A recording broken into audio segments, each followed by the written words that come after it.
ఆడవాళ్ల భద్రత ఎలా ఉందో చూద్దామని చెప్పి నిన్న అర్ధరాత్రి 12 గంటల నుంచి బస్ స్టాప్ లో ఎక్కడ అది కూడా దిల్సుఖ్ నగర్ లో ఒక మామూలు సాధారణ మహిళగా ఆమె వెయిట్ చేశారు. యూనిఫామ్ లో కాదు, సివిల్ డ్రెస్ లో. ఆమె ఏదైతే ఊహించారో అక్కడ ఏం జరుగుతుందని చెప్పి ఆవిడ డౌట్ పడ్డారో అదే జరిగింది. ఆడవాళ్ళని వేధించేటువంటి పోకిరీలు దాదాపు 40 మంది ఒకేసారి ఆమెను చుట్టుముట్టేసి రకరకాలైనటువంటి వెకిలి చేష్టలతోటి, వెకిలి వాగుళ్లతోటి ఆమెను ఇబ్బంది పెట్టారు. తెల్లవారుజామున 3:30 వరకు కూడా ఆవిడ అక్కడే ఉన్నారు. 12 నుంచి 3:30 వరకు అసలు ఏం జరుగుతుందో చూద్దాము అని చెప్పేసి. కానీ ఆ సమయంలో అంటే దాదాపు 3:30 గంటల పాటు ఉన్నారు ఆవిడ. ఆ 3:30 గంటల్లో ఏ ఒక్క పోలీస్ కానీ, లేదు అంటే అట్లీస్ట్ ఏదన్నా పాట్రోలింగ్ వెహికల్ కానీ, బీట్ కానిస్టేబుల్స్ కానీ ఎవరూ రాలేదట. చివరికి 3:30 టైంలో ఒకే ఒక బీట్ కానిస్టేబుల్ వచ్చాడని చెప్పి తెలుస్తోంది. అసలు మీకు ఎంత ధైర్యం రా? ఆవిడ పోలీస్ కమిషనర్ అని ఆ మాత్రం తెలియదా? ఎందుకంటే ఈ చుట్టుముట్టినటువంటి 40 మందిలో కూడా అందరూ చాలా వరకు బాగా చదువుకున్న వాళ్ళు, ఉద్యోగం కోసం వెతుకుతున్నటువంటి హాస్టల్స్ లో ఉండే వ్యక్తులట. ఆ తర్వాత 40 మందిని అరెస్ట్ చేశారనుకోండి, అది వేరే విషయం కానీ. బట్ ఈ 40 మంది మీరు చదువుకున్న వాళ్ళు అంటే, మీరు ఉద్యోగాల కోసం వెతుకుతున్నారు అంటే కమిషనర్ ఆ మాత్రం తెలీదా మీకు? ఆమె జోలికి వెళ్తే ఊరుకుంటారా? మామూలు మహిళల జోలికి వెళ్తేనే ఊరుకోరు, అలాంటిది ఒక కమిషనర్, మహిళా కమిషనర్ జోలికి ఎలా వెళ్లారు మీరు అసలు? అంటే మీకు ఎంత ధైర్యం ఉంటే వెళ్లారు?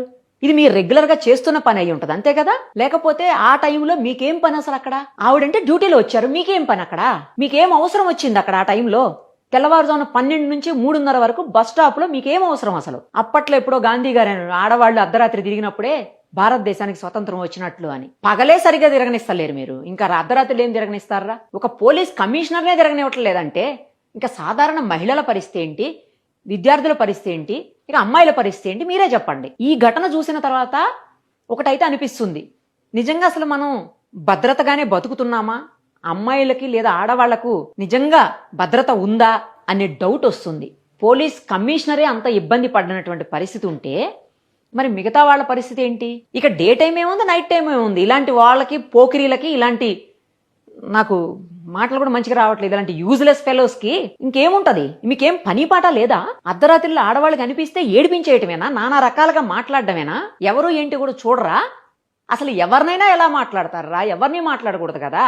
అదే మీ అమ్మో, మీ అక్కనో, మీ చెల్లెనో, మీ ఇంట్లో నీ భార్యనో, లేకపోతే మీకు సంబంధించిన ఆడవాళ్ళు ఎవరన్నా తిరిగితే రోడ్ల మీద ఇలాగే మాట్లాడతారా? ఇలాగే బిహేవ్ చేస్తారా? ఏదన్నా అవసరం వచ్చి వాళ్ళు కూడా అర్ధరాత్రి బయటకు వస్తుండొచ్చు, ఆ సమయంలో ఇంట్లో మగవాళ్ళు లేకపోయి ఉండొచ్చు, ఏ మెడిసిన్స్ కోసమో లేదా ఏదైనా ఎమర్జెన్సీ పనులను బయటకు వచ్చి ఉండొచ్చు, లేదు బయటకు వెళ్ళి తిరిగి ఇంటికి వెళుతూ ఉన్న సమయం కావచ్చు, ఆఫీస్ డ్యూటీలో, లేకపోతే బయట వేరే ఊరు నుంచి జర్నీ చేసి వచ్చే ఏదో సంథింగ్, రకరకాల రీజన్స్ తో ఉంటాయి. ఆ రీజన్స్ తో వాళ్ళు ఆ టైంలో ఇంటికి వెళుతూ ఉండొచ్చు. ఆ టైంలో అలా ఏడిపిస్తారా? ఇలాగేనా బిహేవ్ చేసేది?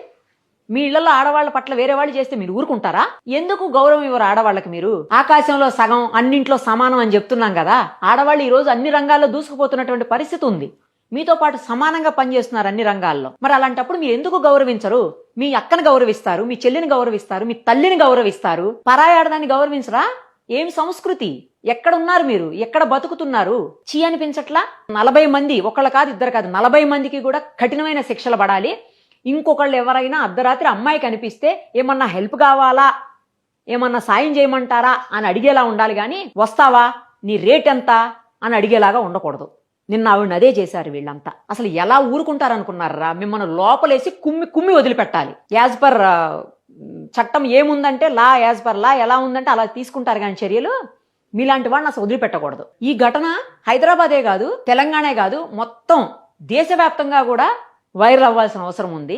అలాగే ఇది చూసి ఇలాంటి వెధవలు, రౌడీలు, పోకిరీలు, పిచ్చి పిచ్చి వేషాలేసేటువంటి చిల్లరగాళ్లు మీ దుకాణాలు బంద్ చేసుకోవాలి. ఈమె గతంలో కూడా కాజీపేటలో చేశారు. అక్కడ కూడా ఇలాగే అమ్మాయిల భద్రత కోసం ఆవిడ ప్రత్యేకంగా దృష్టి సారించి అక్కడ కూడా నైట్ టైం ఇలాగే ఒక సాధారణ అమ్మాయిలా బయటికి వెళ్లి వెధవ్యాషాలు వేసే వాళ్ళ మక్కిలు ఇరగదీశారు. ఇప్పుడు ఇక్కడ కూడా అదే జరుగుతుంది. ఆవిడ ఎప్పుడు అంతే, ఎక్కడున్నా సరే భద్రతకి, ముఖ్యంగా మహిళల భద్రతకి చాలా ప్రాధాన్యత ఇస్తుంటారు. ఇంకొకటి, అసలు మహిళలకి భద్రత లేనప్పుడు అక్కడ అసలు భద్రతే లేనట్టుగా భావించాల్సిన అవసరం ఉంటుంది. ఆమె ఎక్కడున్నా తన మార్కు నిరూపించుకుంటారు. ట్రై చేస్తున్నాం, ఖచ్చితంగా ఆమె ఇంటర్వ్యూ కూడా చేస్తాం. ఇంతలోపు మాత్రం ఇలాంటి వెధవ్యాషాలు వేసేవాళ్ళు, అది దిల్సుఖ్ నగర్ కావచ్చు, అమీర్పేట కావచ్చు, ఎస్ఆర్ నగర్ కావచ్చు, ఇంకో ప్లేస్ కావచ్చు, ఇంకెక్కడైనా కావచ్చు, ఇలాంటి వేషాలు వేసే వాళ్ళని మాత్రం మిగతా పోలీస్ కమిషనర్లు కూడా ఇలాంటి చర్యలే తీసుకోవాలి. అవసరమైతే వాళ్ళు కూడా వాళ్ళ దగ్గర ఉన్నటువంటి మహిళా అధికారులను సేమ్ ఇలాగే పంపించి ఎక్కడ ఇలాంటి ఇల్లీగల్ యాక్టివిటీస్, ఇలాంటి అరాచకాలు, ఇలాంటి అసహ్యకరమైనటువంటి పదజాలాలతో ఆడవాళ్ళని ఇబ్బంది పెట్టే వెధవలు ఎక్కడున్నారో వెతికి పట్టి కటకటాల్లోకి నెట్టేస్తే అప్పుడు మొత్తం సెట్ అవుతారు.